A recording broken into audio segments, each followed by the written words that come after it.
Have you ever carried a pain so heavy that even love felt like a burden you couldn't afford? In the wild plains of 1880s Wyoming, a man named Caleb Whitlock swore he'd live the rest of his life alone. He had buried his family, his dreams, and any thought of starting over until one day. A train hissed to a stop in Silver Creek, and a young woman named Eliza Monroe stepped off with a single tear rolling down her cheek. He didn't ask for her. She didn't come for pity. Two strangers, both broken by loss, faced a choice that could either heal them or destroy what little they had left. If you were Caleb, would you open your heart to someone you never meant to love? And if you were Eliza, would you stay in a land that wasn't yours, just to find out if kindness could grow again from grief? This is not a story about fairy tale love. It's about finding peace in the ruins, about what it means to build a home, not from perfection, but from forgiveness, trust, and time. Stay with us to discover how love quietly found its way back to life. Don't forget to like, share, and subscribe to Frontier Hearts for more timeless stories of courage and second chances. Wyoming Territory, August 1882.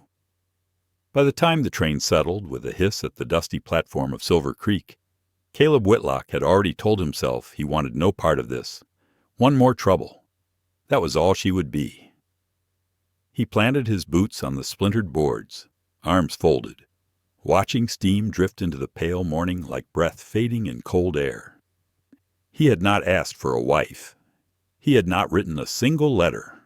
Lydia, his sister, had done that on her own, hoping to pull him out of the half-life he had been living on the cattle spread since the war. Caleb had put too many folks in the ground to welcome another risk. He did not need a wide-eyed stranger climbing down from a rail car thinking she could mend what the years had split. Then he saw her. Her hat sat askew from the wind, dust marking the edge of a dark traveling dress. She stepped down carefully, one gloved hand on the rail, the other holding a tired satchel. Her name, he knew from Lydia's letter, was Eliza Monroe, 23, from Ohio, no kin left. Her gaze moved over the crowd, expectant, then faltered. Her mouth pressed thin. She looked at her boots, and a single tear slipped free before she wiped it away fast. The sight caught under Caleb's ribs like a barb. He swore low, and before he could rethink it, he crossed the platform. "Miss Monroe," he said. She startled, then looked up. Her eyes were greener than he had imagined, rimmed with weariness yet steady. "Yes." "Are you Mr. Whitlock?" "I am." He ought to have told her then that he never meant for her to come, but something in her face held him, that tear, and the way there were no more. She stood like an old barn, kept up by stubborn nails and prayer. "I am sorry," she said, voice soft and even. "I know this may not be what you wanted. I can find work in town until I can afford to." He cut in. "You will come with me. You did not cross half the country to sleep above a saloon." She blinked, surprised. "Truly, I have a wagon waiting." He reached for her satchel. She hesitated, then let it go. It was heavier than it looked. They rode quiet at first, wheels creaking over the narrow trail out of town. Sun baked the hills to gold. Eliza sat straight with her hands folded in her lap, jaw set hard enough to show. "Family?" he asked. She shook her head.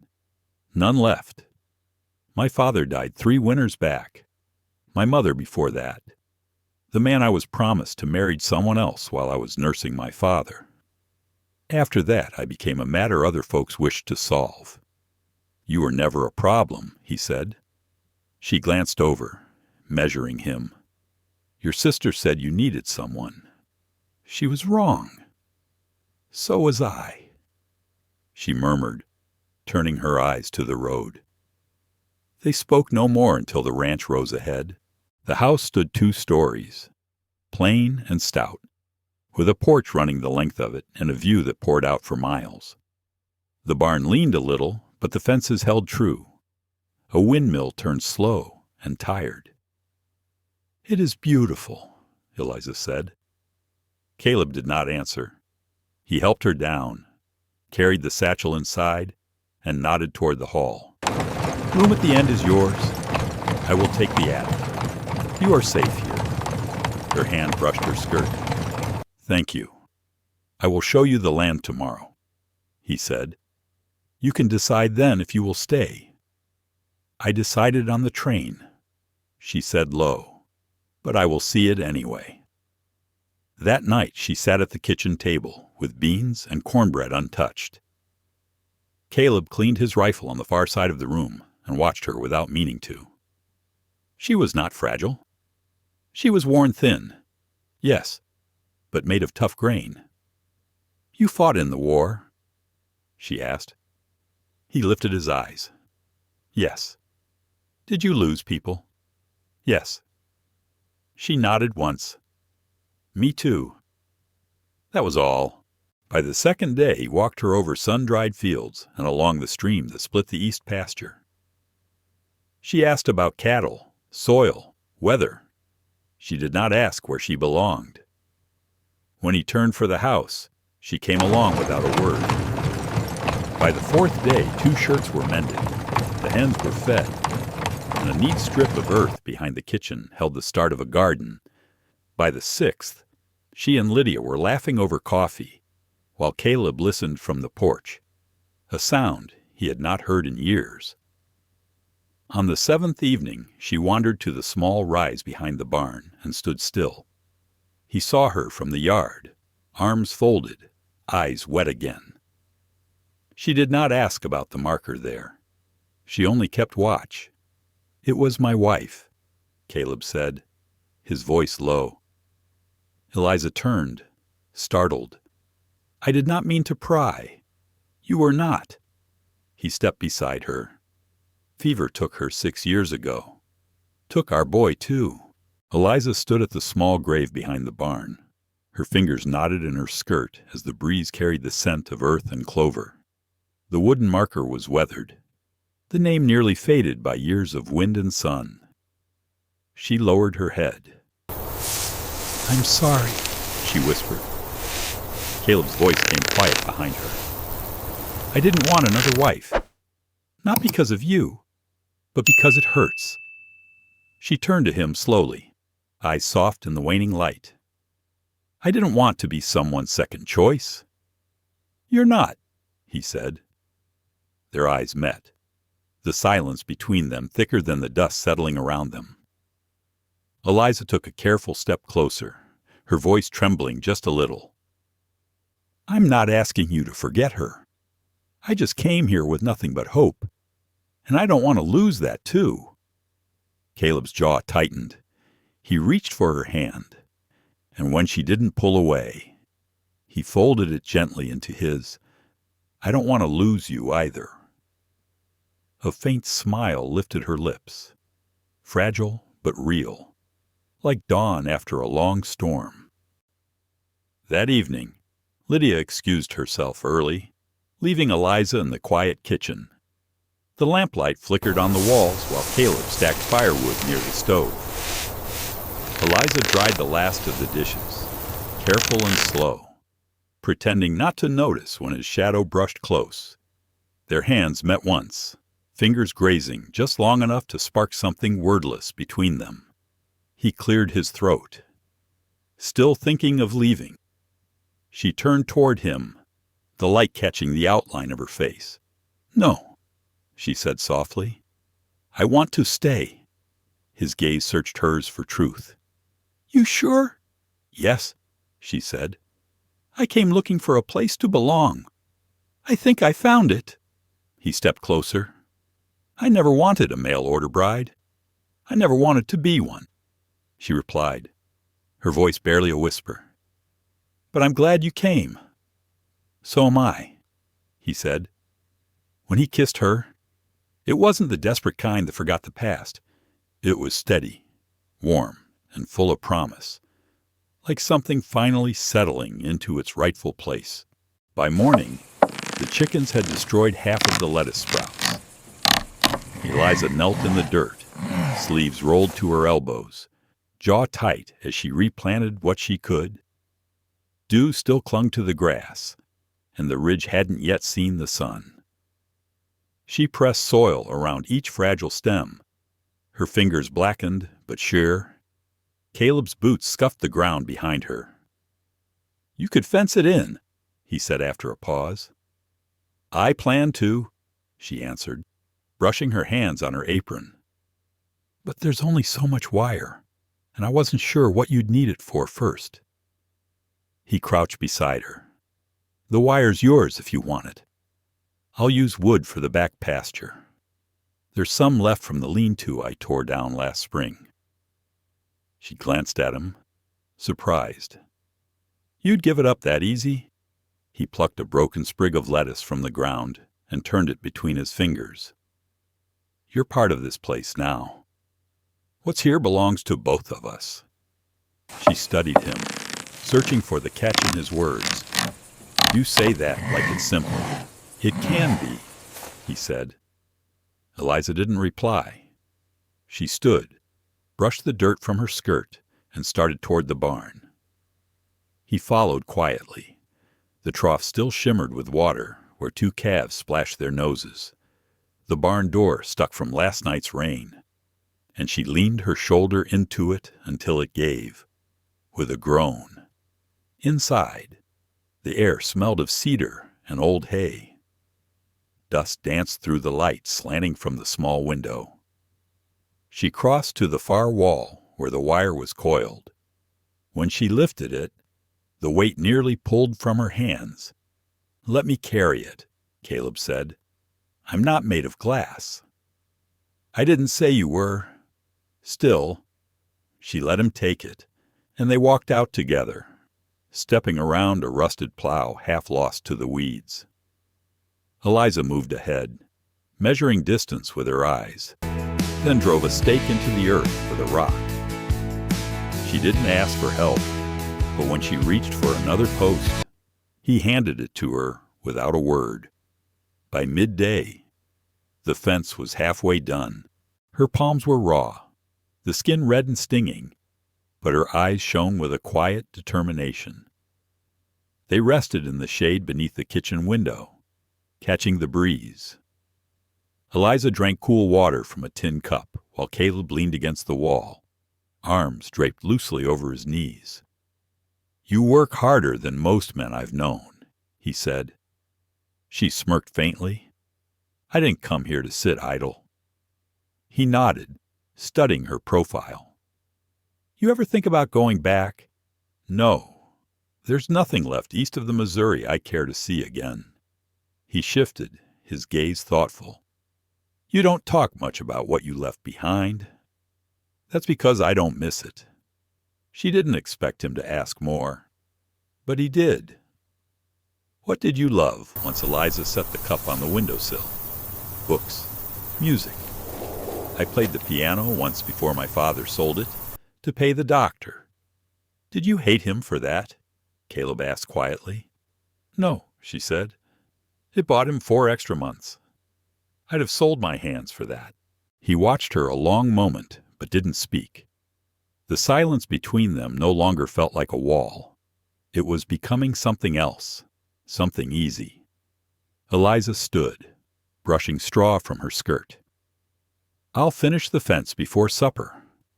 "I'll bring the hammer," he said, pushing to his feet. That evening, the sun dipped low, washing the valley in bronze. The new fence stood solid, guarding the garden she'd fought to keep alive. Eliza sat on the porch steps, tugging thorns from her hem while Caleb smoked beside her, the smell of tobacco drifting slow in the cooling air. "I thought I'd feel like a stranger here longer," she said. "You're not a stranger," he replied. She turned to him, cautious hope flickering in her eyes. "Then what am I?" He considered for a beat. Hard to say yet, but I know I don't want you to leave. I wasn't planning to. He nodded, tapping ash from his cigarette. You got a favorite flower? The question caught her off guard. Phlox, she said after a pause. It grew wild behind our old church. Pale purple, smelled like honey warmed by the sun. I'll see if I can find some seed for you. She smiled, tucking her knees beneath her chin. No one's ever planted anything for me before. He didn't answer right away. When he did, his voice was low, almost shy. You've planted a lot for me already. Eliza looked at him, the fading light soft on his face, and something inside her eased. For the first time in years, she felt steady, not just surviving, but rooted. The sound of the evening wind wove around them, carrying the smell of sage and the faint hum of crickets. They sat until the sky turned black and the stars came out thick and bright. Neither spoke again, and neither needed to. In that quiet, leaning just a little closer than before, both of them understood what had begun a kind of love that didn't arrive with thunder or grand declarations, but grew like the first green sprout pushing through stubborn earth, small but sure, meant to last. The rain came softly that morning, steady as a heartbeat against the roof of the barn.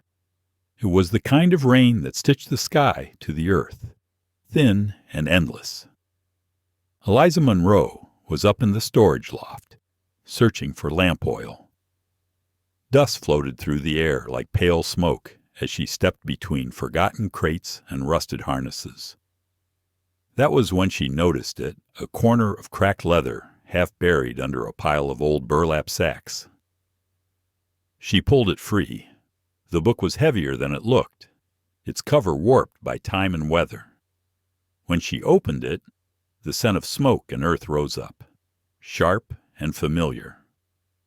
The pages were filled with Caleb Whitlock's handwriting, rows of neat columns, dates, and numbers, calf counts, feed tallies, weather notes. Then, toward the back, the entries changed. The script grew smaller, uneven, short lines, a few crossed out, some underlined. Eliza's finger traced one that stopped her cold. January 3rd. Owen coughed through the night. Didn't wake come morning. Her breath caught. She shut the book carefully and stood still in the dim light. The sound of rain soft against the roof above her. She didn't need to read any further. She understood. When she climbed down the ladder, the storm had eased to a mist that hung low over the hills. The world looked silvered and still. Horses stood silent in the distance, their backs darkened by damp. Caleb was outside by the smokehouse, sharpening a scythe with slow, practiced strokes. When he heard her boots, he glanced up. "You go looking for something?" he asked. "Lamp oil," he said, then hesitated. "But I found something else." He set the blade aside and wiped his hands on a rag. "I figured I'd lost that old ledger." Eliza didn't hand it back. Her fingers stayed wrapped around the spine, thumb pressed tight against the cover. "You kept his name," she said softly. Caleb's face went still. "I couldn't speak it for a long time," he said after a pause. Writing it down helped some. She stepped closer, the rain whispering between them. "You don't have to explain." "I know," he said, "but I want to." He looked past her, toward the open fields blurred by drizzle. "I told myself I'd bury it with them, the want of anything else." But years kept rolling, and silence got easier to live with. Then Lydia sent those letters. Eliza looked down at the worn leather in her hands. "And I stepped off that train," she murmured. When she lifted her gaze again, he was already watching her. "I saw someone who knew what it meant to keep going with empty hands," he said quietly. She held the ledger out to him. "I think this belongs inside." He took it, his fingers brushing hers, the brief touch saying more than words could. "Thank you." They walked back together through the light rain. The house ahead glowed with lamplight from the kitchen window. Inside, Eliza hung her shawl near the stove, shaking off droplets.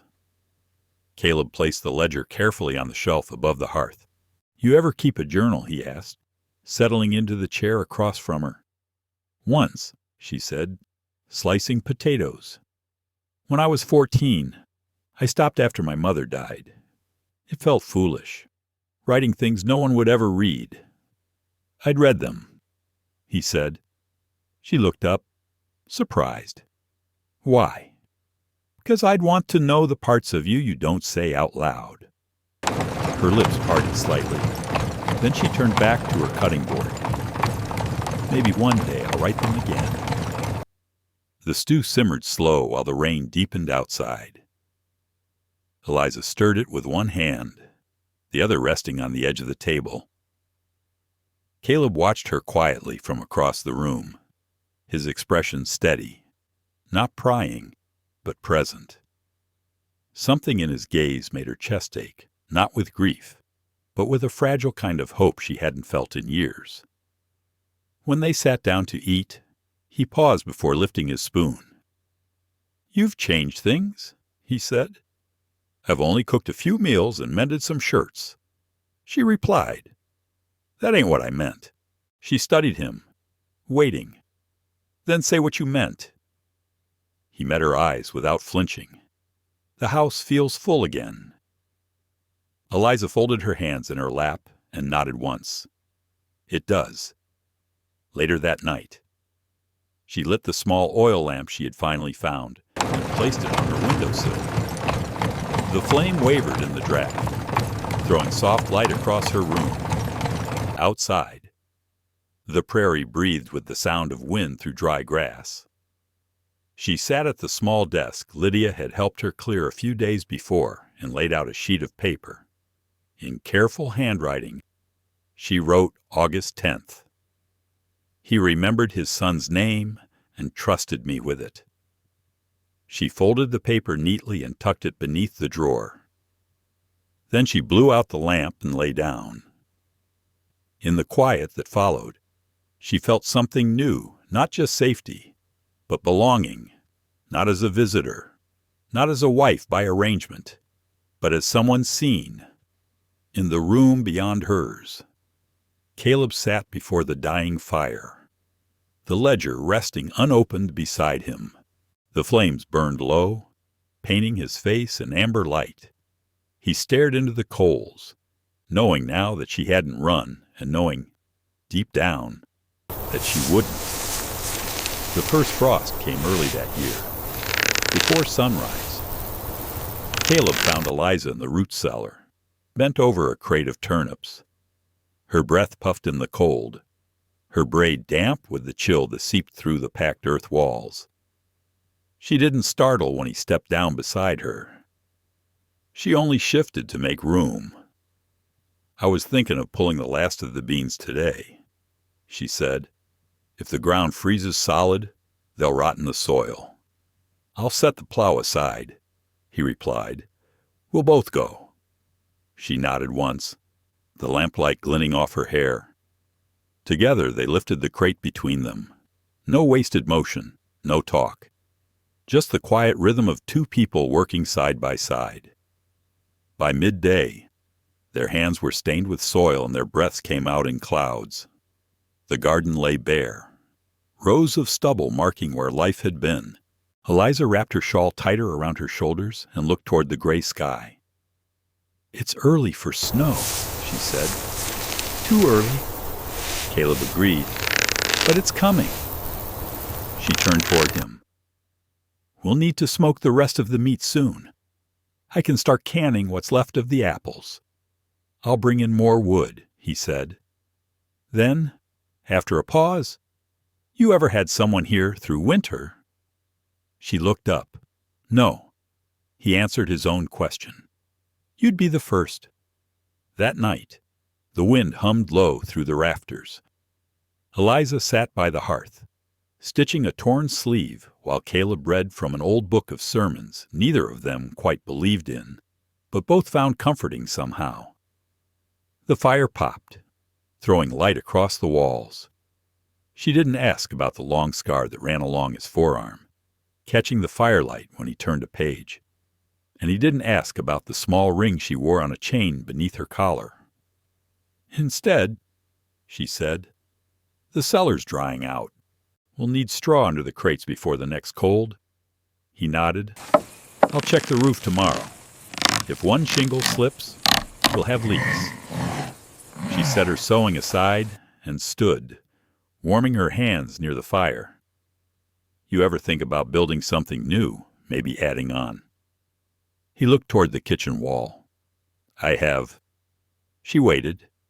"I thought about a nursery once," he said finally. "When she was still alive, never finished the frame." Eliza didn't move. "You still have the plan somewhere in the desk." She turned slightly toward him, her face lit by the glow. "I'd like to see them." He rose and joined her by the fire. Neither spoke for a long time. "You're not afraid of the cold," he said quietly. "I've been through worse," she answered. He studied her face, the steady light in her eyes. "You're not what I expected.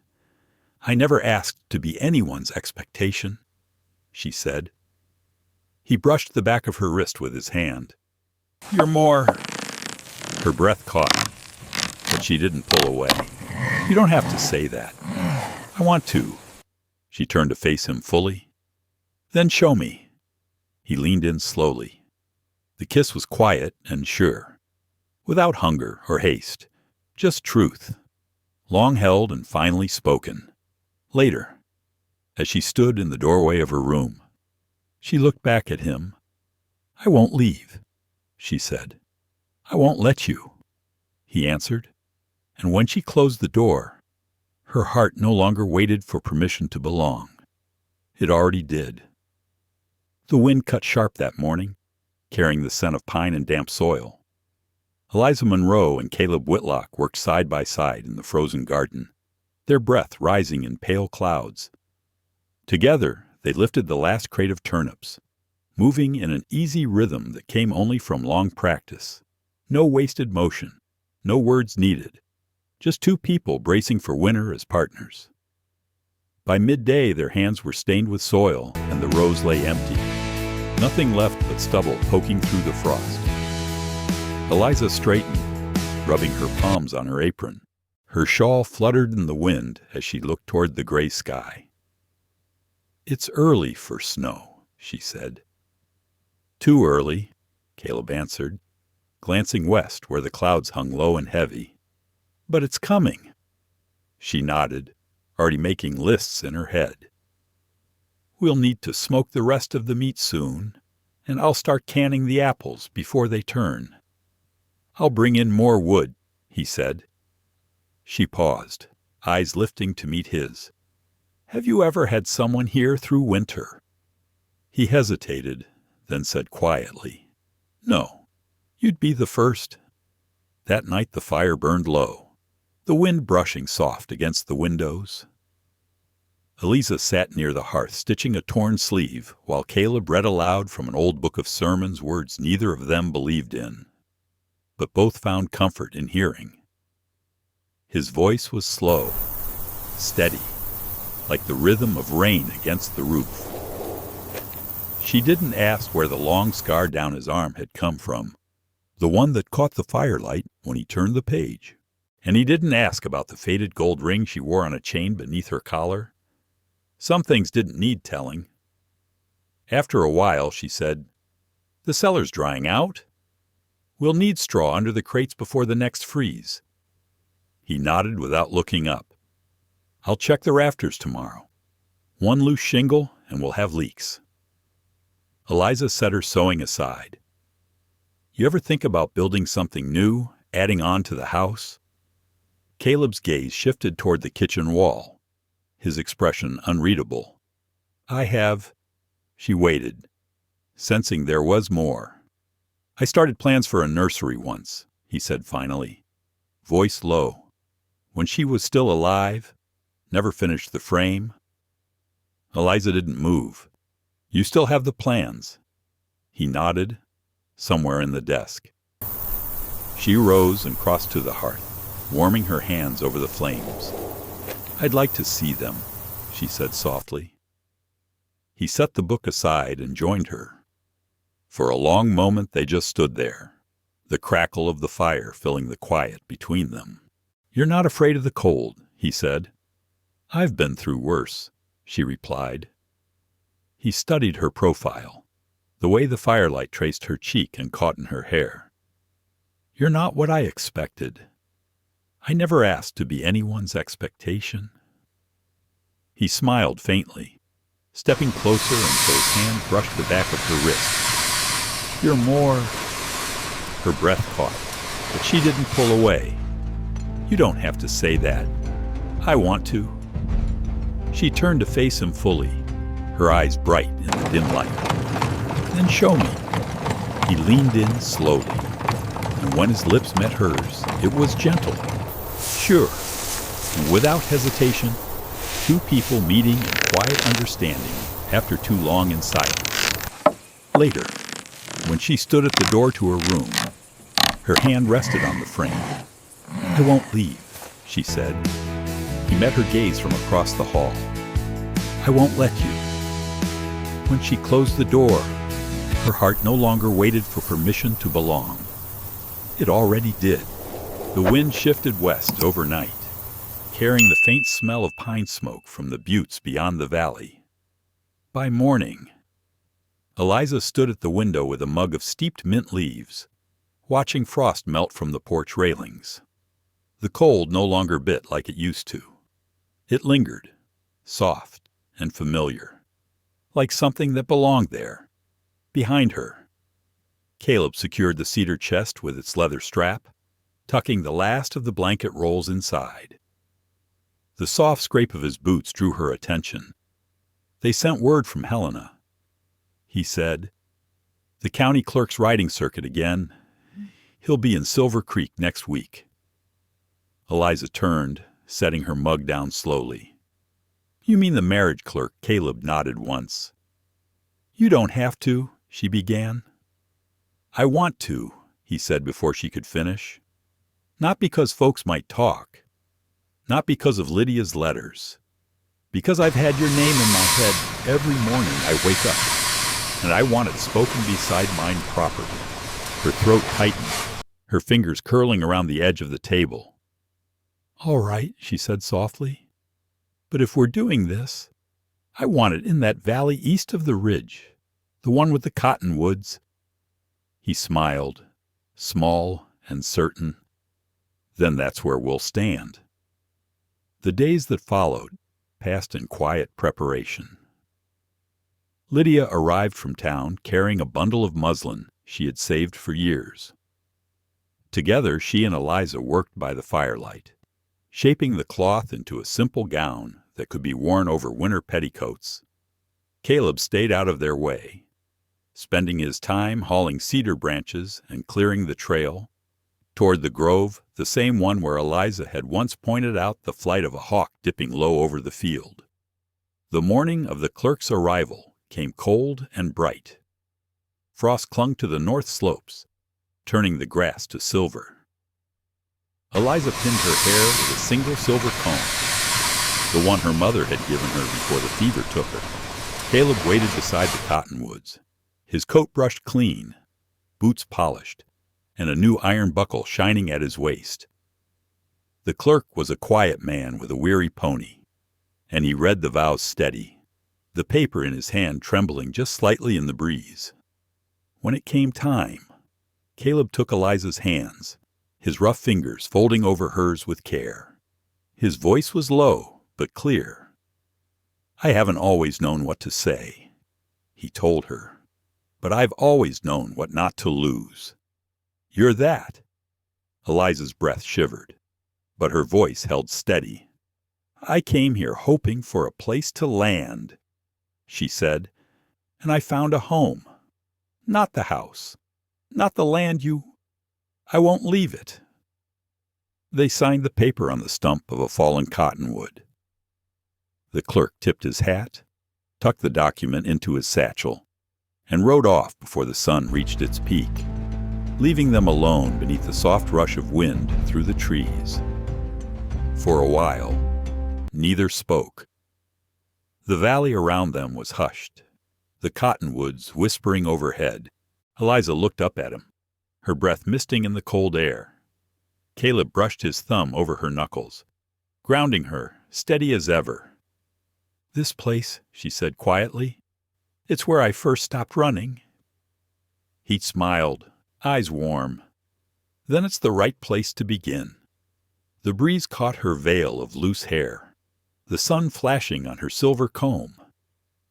She reached up to rest a hand against his chest. Beneath her palm she could feel his heartbeat, strong and certain. And when he bent to kiss her, the world seemed to still. The sound of the wind softened. The chill in the air faded to nothing. They stood there a long time in the quiet of the cottonwoods, two lives that had weathered loss and silence, finally bound by something steadier than either had dared hope for, something built not from letters or promises, but from the simple, patient work of living side by side. When they finally walked back toward the ranch, the frost was melting on the trail behind them, leaving the earth dark and damp, ready for whatever would come next. That night, Eliza stood by the stove with her sleeves rolled up, stirring a pot of wild rice and bone broth. The rich smell of herbs filled the kitchen. Caleb was across the room, fitting a new hinge to the pantry door, his hand steady and sure. The house felt different now, not busier, not louder but settled, like it had finally exhaled after holding its breath for years. When supper was finished, they stepped out onto the porch. The air was cool and still, and above them the sky stretched velvet black, scattered with stars. They didn't speak. They didn't need to. Caleb slid his hand into hers, rough fingers warm against her skin. Eliza leaned into him, resting her head just beneath his jaw, feeling the quiet rhythm of his breathing. "You ever think about leaving again?" he asked after a long silence. "I used to," she said softly. "Now I just think about planting plum trees come spring." He nodded slowly. "We'll need to fence them in. Deer'll strip them bare otherwise. Then we'll do it together," she said. He squeezed her hand. "We will." And they did. The seasons turned in their own quiet rhythm. Winter came hard, but warmth lived within the walls they built together. Snow piled high around the barn, but inside, the stove never went cold. Eliza stitched curtains from old flour sacks and lined the shelves with jars of pickled beets and dried apples.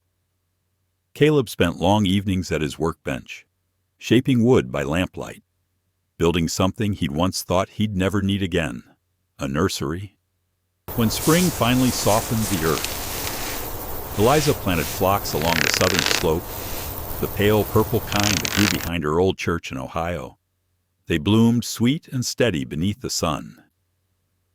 Caleb brought her the first blossom himself, its petals trembling in his calloused palm.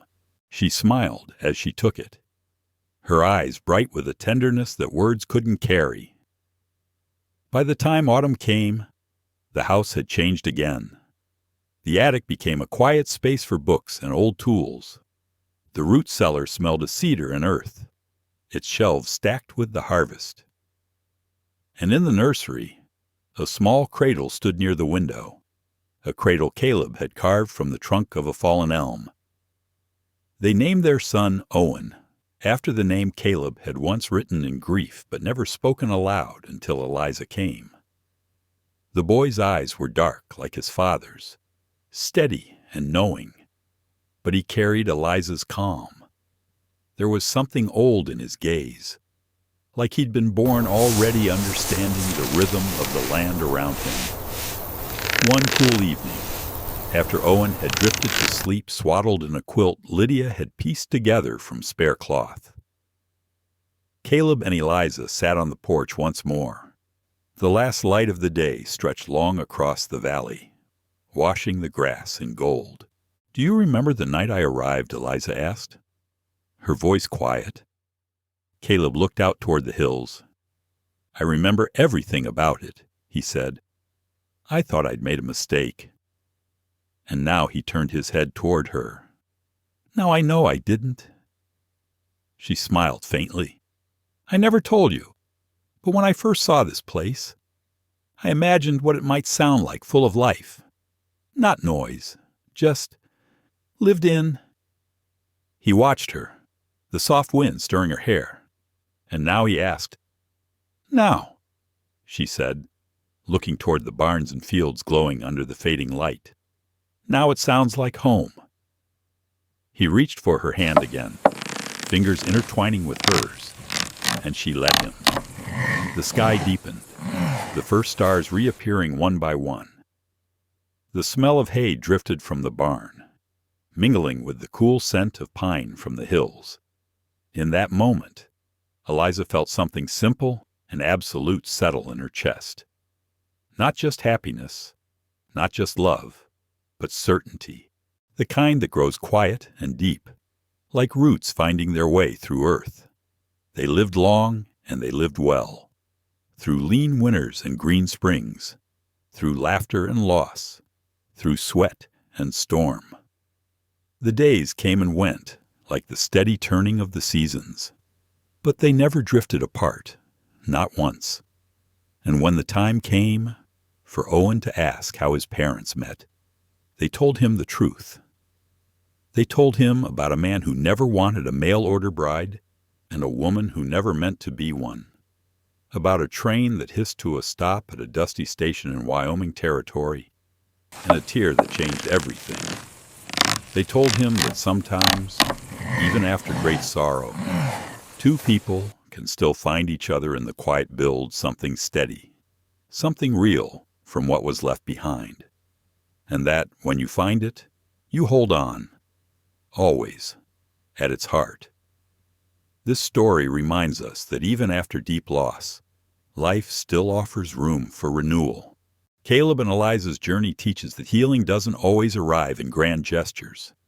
It grows quietly, through small acts of care, shared work, and the courage to stay. For those who have lived long enough to understand what it means to lose and to start again, their story carries a truth. Love isn't only for the young. It's for anyone brave enough to open the door once more, even when their hands still tremble from the past. As we age, we learn that companionship matters more than perfection, and peace often grows from acceptance, not change. Caleb thought his life was over. Eliza thought hers had no place. Yet together, they built something gentle and lasting proof that the heart can still bloom, even after many winters. So if you've ever believed your best days are behind you, remember sometimes, life begins again just when you stop running from it. Thank you for spending your time with Frontier Hearts. Every story we share is a tribute to love, resilience, and the quiet strength that lives in all of us. If this tale touched your heart or reminded you of something you once lost or found, please like, share, and subscribe to the channel. Your support helps keep these stories alive and reaching others who need a little hope, a little warmth, and a reminder that it's never too late to begin again.